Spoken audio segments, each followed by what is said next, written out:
Washington's on their way to the desert. Weird things happen in the desert. It's time for some predictions right here on Locked On Huskies.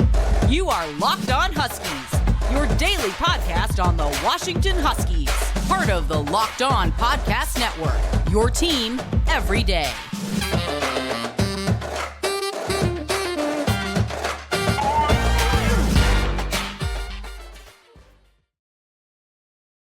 Into another Friday edition of Locked On Huskies. I'm Roman Tomashoff.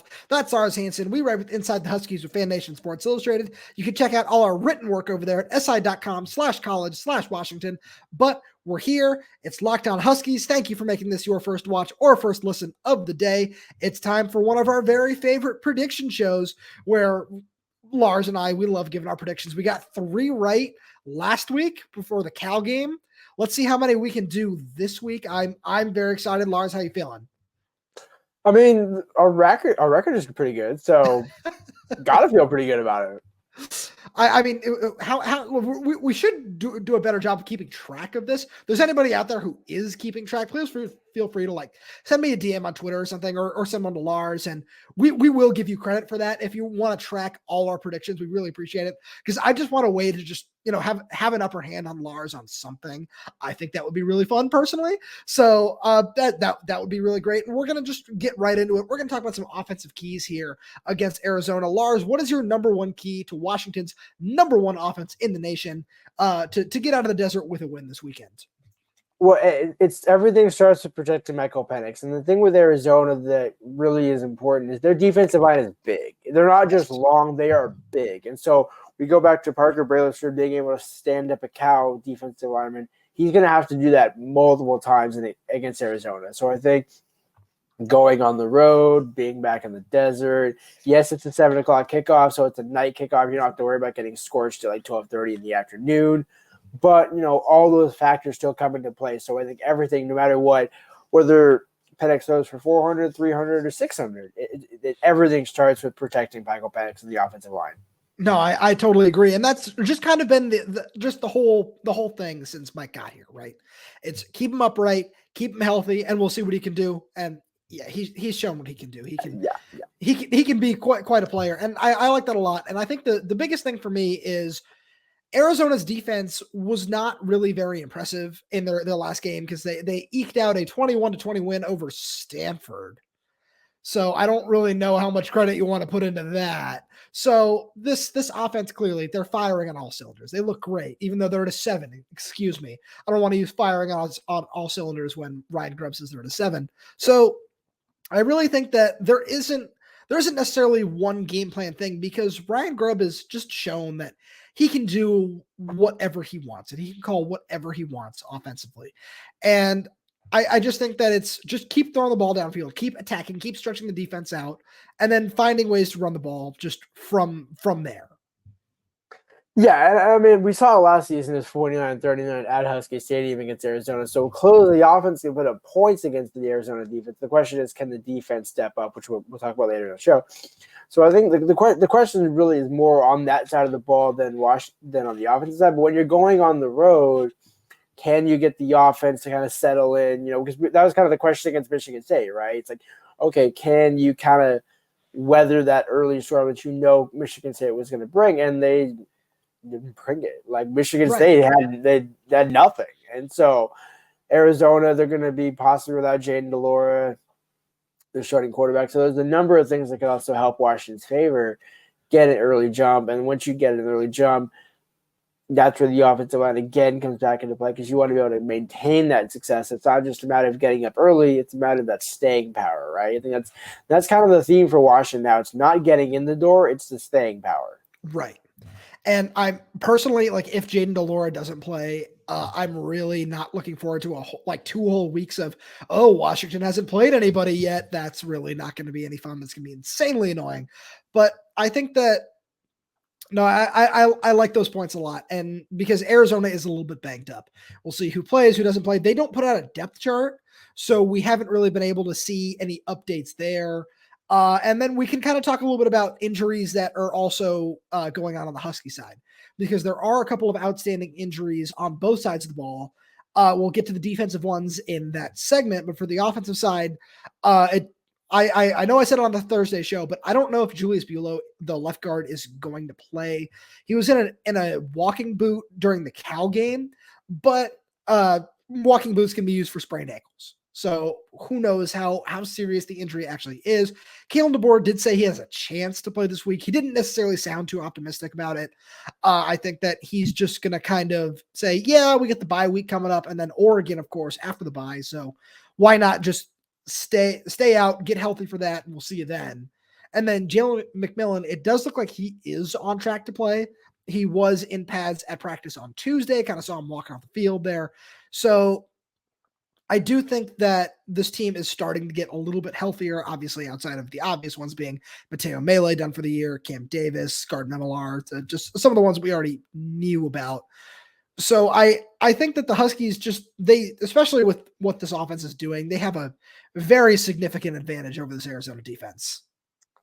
Yeah, I was going to say, even if McMillan doesn't play, I think we saw last weekend against Cal that Washington can roll with 2 plus Jeremy Bernard and Denzel Boston and the rest of the crew and have just as much success. I mean, they might not throw for 450 or 500, but you're still going to get. We'll get to that in my bold predictions. Yeah, right. So it's like, so there's still plenty of weapons to where that's not a slight to Jalen McMillan, right? It's like, it's just a matter of the same thing with Julius Buelow, where you would think, okay, Landon Hatchett, Nate Caleppo, Garrett Hatchett, this would be a kind of a gap between each one. There really isn't. It's the same thing with the receivers, where it's like, it doesn't matter who you put in those reps and who catches those balls, they're still delivering, they're still scoring. So I think no matter what, it's just a matter of mix and match and roll with who you got. No, you're right. And that's just, I think that's one of the things that's impressed me the most about this offense this year, especially when we look at the offensive line, when Gardner Millar is supposed to be a big part of this offensive line. Obviously, Mateo Mele was as well. And we just kind of seen them not skip a beat anywhere.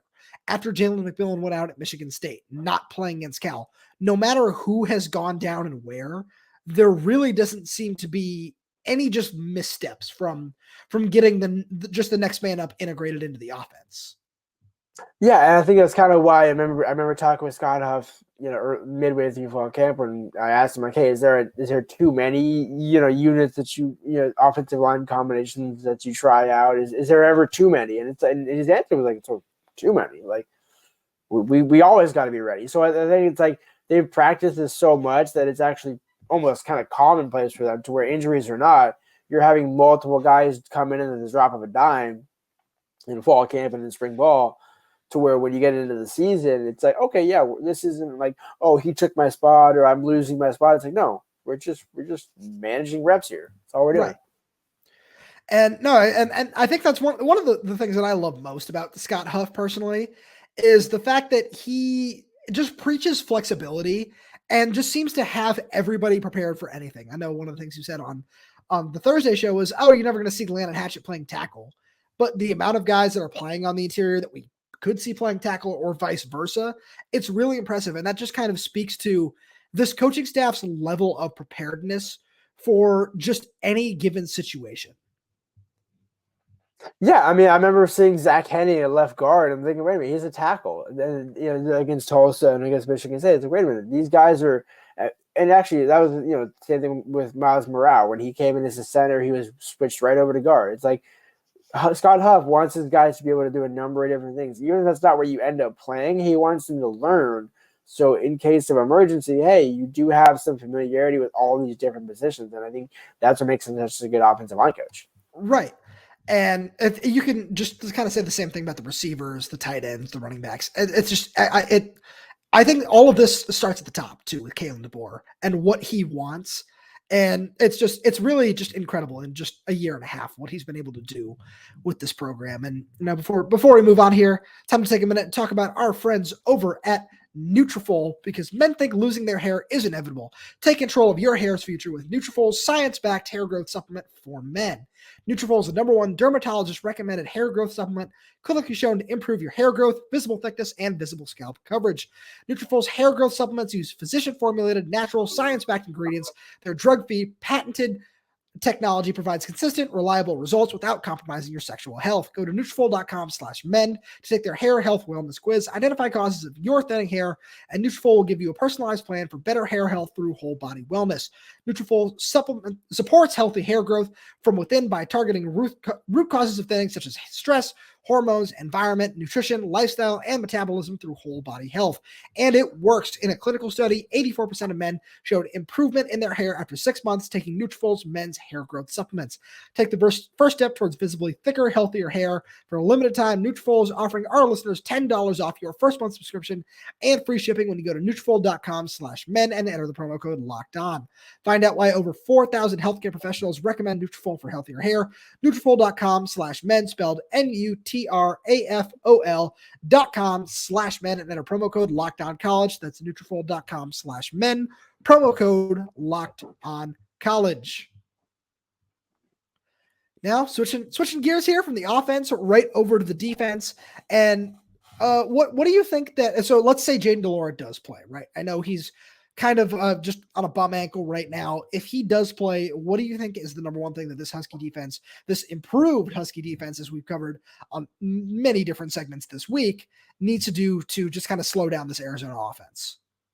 I was going to say, like, even if Jayden de Laura does play, I think he's going to be hobbled. He's going to be he's not going to be at 100%. And that's where Eddie Ufusio and this Husky defense has to eat. And I mentioned Eddie specifically because it all starts with him, right? I think he's kind of going to be – I think he would be the perfect spy for that situation. He obviously had the interception for a pick last weekend against Cal. And I think he is kind of just really coming into form as that all-around linebacker. So if he's able to be that spy and contain de Laura, force him into some mistakes, force him to throw the ball, and then you get the mixture of the pass rush that comes in with that, that's kind of your recipe for success. Because I think defensively, from a secondary perspective – 5 weeks ago, I probably wouldn't have said this, but I think the secondary can handle these Arizona receivers. It's a matter of, can you contain de Laura? Can you keep him in the pocket, force him to be more of a pocket quarterback than a mobile quarterback? Because if you can, that's going to, almost like with Taylor Green against Boise State, that's where the mistakes start to happen.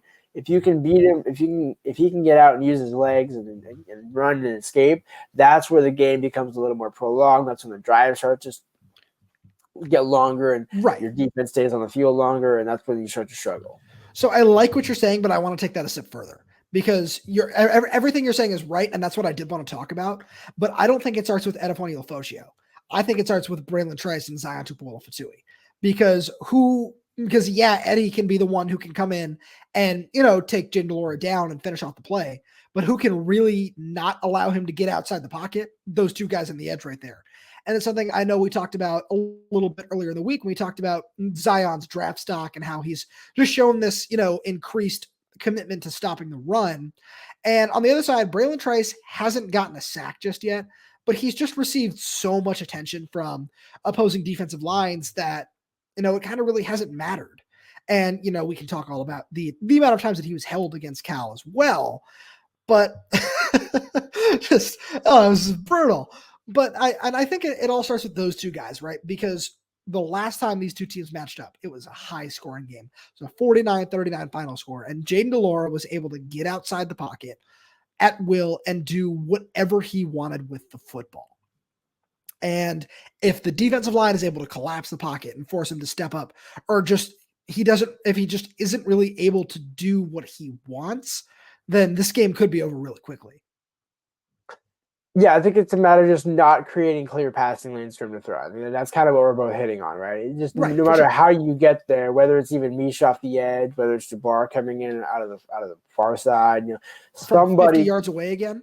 Right, Dom Hampton, Dom Hampton probably been the one coming in from the safety position.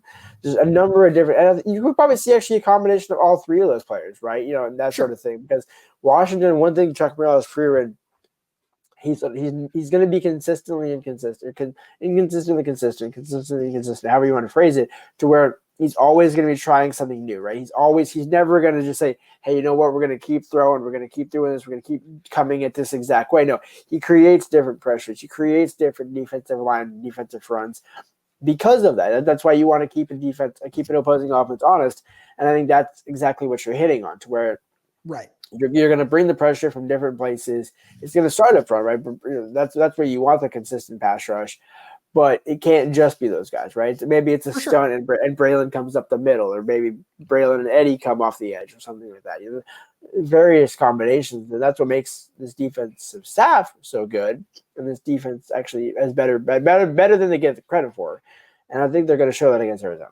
No, I agree, and it's because that's the biggest thing, right? And I wanted to kind of circle back because you were talking about the secondary, and that was something where last year it wasn't just Jane DeLora did whatever he wanted; it's these receivers just did whatever they wanted to as well.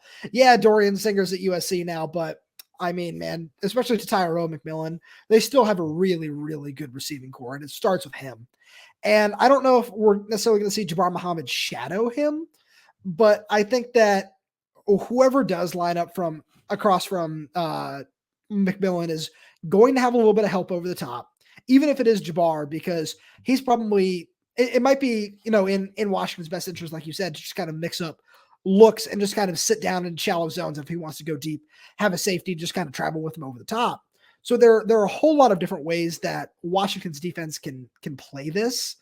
And I'm really curious to see just kind of what the answer is to the passing attack, because then obviously I know we talked about this earlier in the week, but that we're getting a little bit ahead of ourselves. But then you look two weeks down the road after the bye and it's Oregon, right? And then the question of all of a sudden is, all right, well, now you're going to see the same thing, but just a little bit, it turned up a little bit more. Yeah, Troy Franklin's better than Tyrone, most definitely.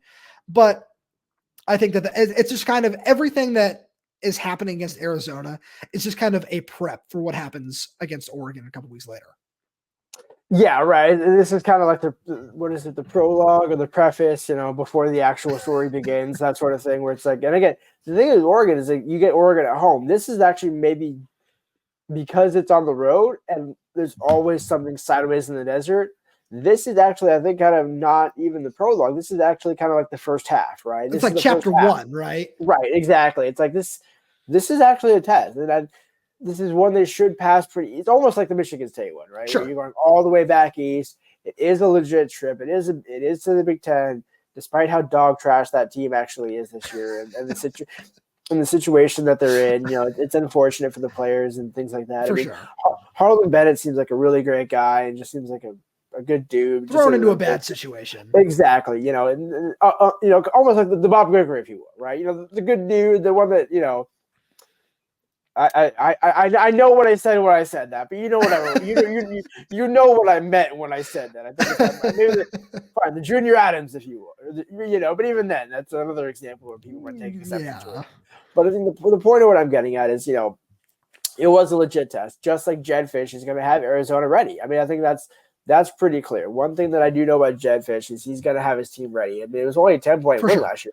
No, 10-point win at home, so it's like, yes, this team is better, but this is a real test, so I think they should win. Yes, they should. We'll talk about whether they're going to cover or not, but this will be a real test. I think if a healthy Jaden DeLora and Bo Nix, they at least mime each other enough to where, okay, this is going to give you an idea of what you need to fix going into Oregon. Right. No, I like that point a lot, because I wouldn't say that there are a lot of like similarities in the offense, but just kind of in the skill set of the players that they're going to see. Because Jedd Fisch is a really good coach, and you're right, he is going to have his guys ready for this. But yeah, just it's kind of when you come down to just the play styles of some of these guys, it is very similar to what you're going to see in a couple of weeks. So it's just kind of like a getting a feel for it. It is like a chapter 1 of a story, like you said, where it's just kind of setting up what's to come later on down the road.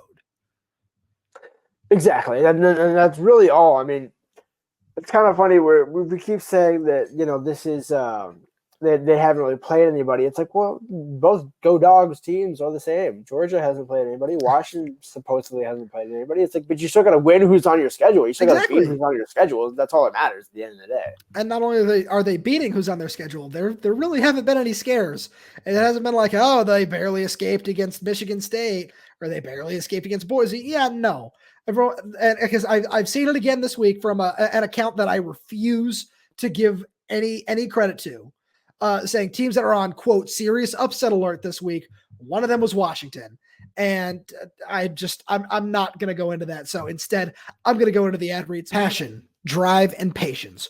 What brings home the winning trophy is also what keeps your ride or die alive. eBay Motors has everything you need to maintain your vehicle and level it up to peak performance. From superchargers, roof racks, exhaust kits, LED headlights, and more. Whether you're into speed, power, or style, eBay Motors has got you covered. With over 122 million parts for your number one ride or die, you'll always find exactly what you're looking for. And with eBay Guaranteed Fit, your part is guaranteed to fit your ride every time or your money back. Because with eBay Motors, you're burning rubber, not cash. With all the parts you need at the prices you want, it's easy to turn your car into the MVP and bring home that win.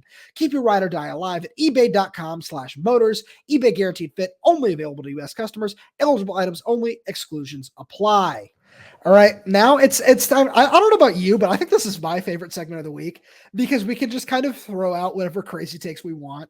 And we've had enough hit at this point. I was going to say, they're not as crazy as they seem. Exactly. And so do you, as you still fight through this sickness you've been dealing with, do you want to kick us off or do you want me to go first? Because I know I teased one earlier in the show. You know what? I'll concede to you because I think I went first last week. Okay. All right. So my first one, Michael Penix is going to throw for over 450 yards in this game. And I'm just going to say total because who knows if he runs one in this week. I'm going to say 6 touchdowns for the Heisman favorite. Okay. I see. I mean, I'm not sure the 450 is a bold take, but the 6 is a bold take. I'll give you that. I'll give you that. So you're right. It's not a bold take for Mike, but in terms of if you're predicting for somebody to throw 450 yards, I think that's still wild. No. I have. That's what's so funny about this offense. It's just like it's so effortless. Where it's like, 450. Okay, whatever. Yeah. Oh, light work. It's just it's a Tuesday afternoon. Right. It's just scout team work. Just a casual day at the office. All right. So I'll stick with the offense. The part of me wants to. How do I want to do this? Who's gonna get the touchdowns? You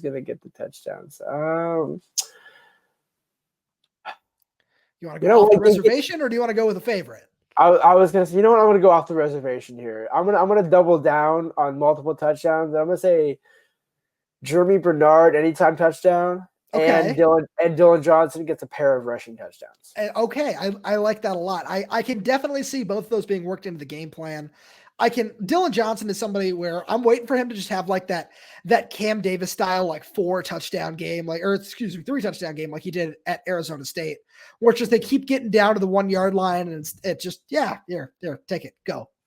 And I thought it was going to be Michigan State. So I don't know if one of my predictions was against Michigan State for that. So we're going to try it again. We got keep going back to the well. Well, I mean, you got to break it up every now and then because I mean, last week we hit on a few, so I gotta see if we can find the magic on the offensive side. So I'm gonna stick with a favorite here, and it's another one that might not necessarily sound bold, but it's still just a big number. So I'm gonna say Rome Odunze over 7 catches and 150 yards. And since I am sticking with my Michael Penix is going to, in some way, shape, or form, have 6 total touchdowns, I'm going to say that Rome gets 2 of them this weekend. I thought you were going to say Rome throws one of them. No, I'm going to go for J-Mac. Fair. That's a good one, though. That's kind of the thing. It's like, I mean, Rome 2 touchdowns is a good bet. It's just a matter of how many yards will he get. I think that's kind of the key for that one. I'll go on the defensive side. I predicted this a few times, or at least I know a couple of times. Braylon Trice. This is fine. I'm not going to call it bold, but this is a good prediction. Braylon Trice, 1.5 sacks. Probably going to take the over on that, but I'm going to put it because I said Javon Parker 2 sacks and Zion got the 2 sacks. So I'm going to say Braylon Trice over 1.5 sacks against Arizona. Okay. This is so I actually did want to go on the interior of the line, and I didn't want to go I wanted to go Javon Parker, but I know that's somewhere you and I have both gone before. So I'm going to say that Fa Tuitele gets a sack this weekend. And I'm going to double up on that. And I'm going to say that he is integral in stopping the run this weekend. And he has 5 total tackles. I'll buy that. I'll buy the second part of that. I'm not that I don't buy the first part, right? Oh, sure. First part bold, but also only bold because he hasn't played a ton this season, and so he's still working in, and so that's where the bold part comes in. But he absolutely is going to play a part of the running game. I firmly agree on that. I think that was kind of the one interesting thing early to start the season where it's like, okay, Fatui's not out there. MJ is getting some reps. Javon's getting some reps, and I mean, we knew he was working back from an injury, but it's kind of one of those like, okay, like, but when can we see Fatui and Thule and Javon maybe on the field at the same time? Because that would be a really good defensive front. Because we've seen more of that bear front, that 3 defensive tackles out there on the field, and it looks like they've been going to Jacob Bandis a lot in that set. But I have a feeling that moving forward, as Fatui continues to get healthy, that he's going to be the guy that's out there. And I will say, Jacob has played a pretty good spot in that role. He's been excellent. He's been very almost one of the surprises, if you will say that. He's been that under the radar surprise where his name doesn't necessarily show up in the stat sheet a whole ton. But for anybody who doesn't watch Washington, they might go through the film and just say, "Oh, who's 55? Oh, that guy looks pretty good." So I think that would be a good one there.